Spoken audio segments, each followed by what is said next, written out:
Richard, everyone quiet down. Slovenly, sloppy boy here. Now, to prove their self-respect, Sam's and his friends are going to sing our school song. All right, let's hear it.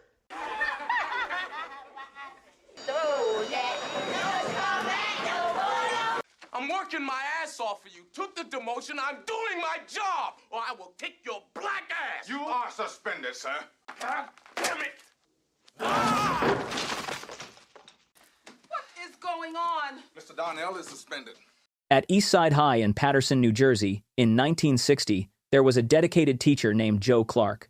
Thanks to his teaching style that was not boring, it made it easier for the students to understand the lessons and get good grades, and this caused the school to become one of the best schools in New Jersey. What is the origin of our civil rights? Down, take it! English common law. English common law, 20-point bonus. Then, that day, while he was teaching, Joe was called by his friend Frank Napier to go to the teacher's room. So, after giving a task to his students, Joe went out. Outside the class, Frank immediately told him that there was a meeting of the Teachers Union Executive Board that was held without inviting the two of them. Upon knowing that, Joe became furious because he was the one who started the union to fight the school board's decisions about the curriculum. It turned out that the other teachers did not want to work with Joe anymore. Additionally, they had already agreed to a pay raise if they agreed to move Joe to another school. Knowing that the teachers there would do anything for their profit, including becoming a backstabber, Joe finally chose to leave the school. 20 years later, in the 1980s, the school changed after Joe's departure. The well-known Eastside High had turned from a school that produced successful children into a place filled with bad kids, gangsters, drug dealers, and bullies. Drug deals were done openly by the students. Bullying was nothing uncommon there. There were also fights, and the teachers just let it happen. One day, in the office of Mayor Botman, Frank, who spoke as the supervisor of the school, said that if the school did not pass the basic skills test, the state government would take over. Mayor Botman certainly did not want that, because if it happened, his chances of being re-elected as mayor would drop because he would be seen as someone who did not care about education. Unfortunately, his job would be very hard, since the requirement for them to keep managing the school was that the passing rate had to be 75%, while last year, they only reached 35%. Besides that, the school was also ranked at the very bottom among all the other schools. Frank then suggested to the mayor to call Joe back because only he could do the job. At first, the mayor refused, but he had no one else to choose. So that afternoon, Frank, accompanied by Rosenberg, the school board lawyer, went to see Joe to call him back to Eastside High. Upon meeting Joe, they told him that this time, he would serve as the principal. Frank said that he wanted Joe to forget the problems from 20 years ago. However, Joe still felt betrayed. He had always thought about discipline and the progress of the students, only to be unappreciated. Upon hearing that, Frank defended himself by saying that 20 years ago, he had no power against the school board. But now, they had a chance to change the situation, so he wanted Joe to take the position. Finally, Joe was convinced to take the offer. The next day, Joe arrived at Eastside High, and he was very shocked to see graffiti everywhere and dirty floors. He clearly felt sad about the current situation. Then, when meeting with the teachers, he immediately cut the small talk. He showed no friendliness in his first speech as the new principal and instead stated that the school was in a state of crisis, filled with chaos, drugs, violence, and very low academic scores. He emphasized that the old system had failed, and a soft approach would no longer be accepted. Then, with a loud voice, he warned the teachers that discipline would be strictly enforced, and anyone, whether a student or a teacher, who did not contribute to positive change would be removed. He also asked the teachers to write down the names of problematic children on paper and give them to him as soon as possible. He even swapped the jobs of several teachers whom he judged to be incompetent as a message that a new standard had been set. After the meeting, all the students were gathered in the hall, and the problematic students were called to gather on the stage. During the meeting, the students there showed very bad behavior as they smoked everywhere, made noise, and could not be controlled. Then, after all the problematic children were called to the stage, Joe came to take over, and at that moment, he was greeted by his former student from the elementary school where he taught before, named Kanisha. After that, Joe stood firmly and stated that Eastside High was no longer a place for bullies, drug dealers, or troublemakers, and he wanted the students who did not want to learn would not be tolerated in this school. Then, in front of all the students, Joe pointed to a group of students on the stage who he believed were the source of the problems, and without a single warning, expelled them from school to send a message that he would not tolerate any bad attitude. After that, he warned the other students that if they didn't change, they would also be expelled. However, for those who wanted to change, he would support them fully. Because of his action, Joe had to meet with the parents who protested because their children were expelled. One of them was from the parent of a student named Joanna. According to her, Joe had acted unfairly as a principal. However, Joe defended himself and instead invited support from the parents, who agreed with him. He explained to the parents that his main task was to save the school and give a chance to students who wanted to learn. He defended himself by saying that the children who were expelled were those who disrupted the teaching and learning process, sold drugs, made trouble, and put other students in danger. He also reminded the parents that education was a shared responsibility and not just the responsibility of the school. The fact that the student wasn't doing well at school was also the parents' fault. So, because of that, he told them to look at themselves before blaming the school. In front of those parents, Joe stated that the school was in a dire situation and that to succeed, they had to prioritize the students who wanted to improve themselves. He admitted that his decision might seem wrong to many people, but to him, the safety and future of the majority of the students were more important than the comfort of a few troublemakers. He did not care about expelling hundreds of problematic students to save the thousands of other students who still wanted to learn. The next morning, when Joe arrived at the school, a student named Thomas met him, and he was one of the children whom he expelled the day before because of his involvement with drugs. However, with great hope, he begged for a second chance. He had admitted his mistakes and said that he wanted to change. At first, Joe did not believe him and questioned whether Thomas really meant his words or just said them because he was afraid of losing his place in the school. To prove that, he challenged Thomas directly and even raised his voice while saying that change had to come from within himself, not because of a fear of punishment. Then, when Thomas said with tears in his eyes that he wanted to be a better person, Joe finally gave in and gave the boy a second chance, showing that even though he was strict, he still believed in repentance and a second chance. Later that day, while in the cafeteria, the walls had already begun to be repainted. Then, Joe met a student named Lucia who complained that she did not want to go to cooking class because she wanted to study mechanics instead. Upon hearing that, Joe respected her interest, and he gave her a memo so that she could study in the mechanics class. After that, Joe also observed the students who were gathered together and noticed that many of them were dressed in a messy way, reflecting a lack of respect for themselves and the school environment.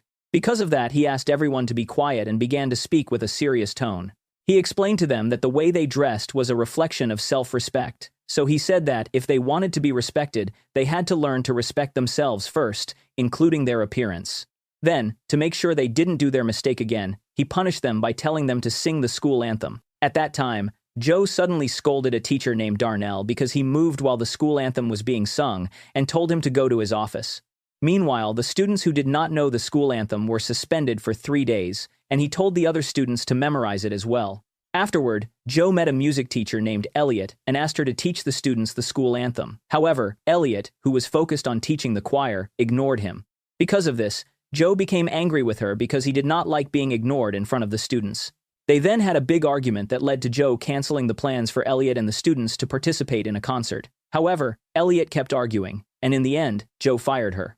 Shortly after, when in the office, Joe spoke to Darnell about the event in the cafeteria, and Darnell quickly defended himself because he was only picking up a piece of paper. However, for Joe, that was against his order when he commanded that no one should move while the school anthem was being sung.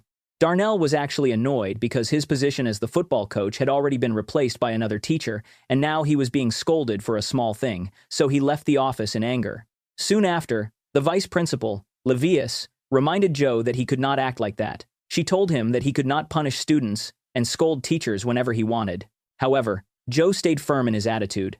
The next day, the practice basic skills test was held, and Joe personally oversaw the test. From his observation, it was very clear that the students were not ready for this test, even though it was only a practice run. Because of that, Joe told Levius to find out the test scores as soon as possible. Sometime later, 2 students ran to report a fight in the cafeteria, and when Joe checked, it turned out that one of the students who had been expelled the day before was beating up a student named Ray, so he immediately fought him, even though the former student carried a pocket knife. Then, after stopping the troublemaker, Joe ordered the head of security to lock and chain all the school doors except for the front door because he did not want any more drug dealers entering his school. After that, when returning to his office, Joe saw Kanisha looking very sad and found out that she was upset because she had no place to live after her mother kicked her out of the house and was going to be put into a foster home.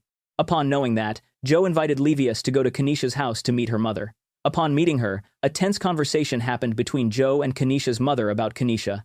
He scolded the mother for not giving enough emotional support to her child and choosing to send her daughter away because of money problems, saying that children will not grow well if they feel rejected or unloved by their own parents. He then mentioned that Kanisha had good grades and was talented, so, to help her family, he would help find her mother a job and ensure a better place for them to live. Fortunately, Kanisha's mother agreed.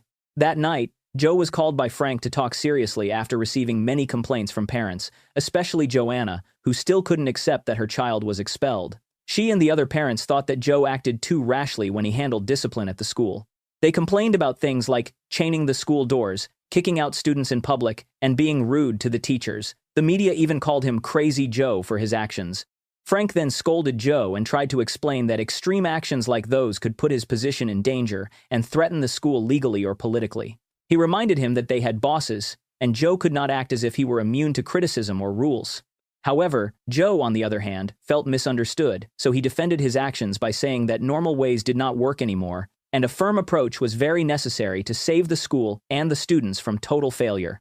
He also expressed his frustration because he felt that he was always being attacked, even though he was the only one who was truly fighting to save the school. The tension between Joe's idealism and the rules of the system held by Frank was very clear. But, even though they argued like that, they actually both cared about the fate of the school, only they had different ways of handling it. Another day at school, the fire chief came to Eastside High with several reporters because Joe had chained the school doors from the inside, and this action was seen as breaking fire safety rules because it could block people from leaving during an emergency. The reporters who were there began to turn this into an issue of careless leadership.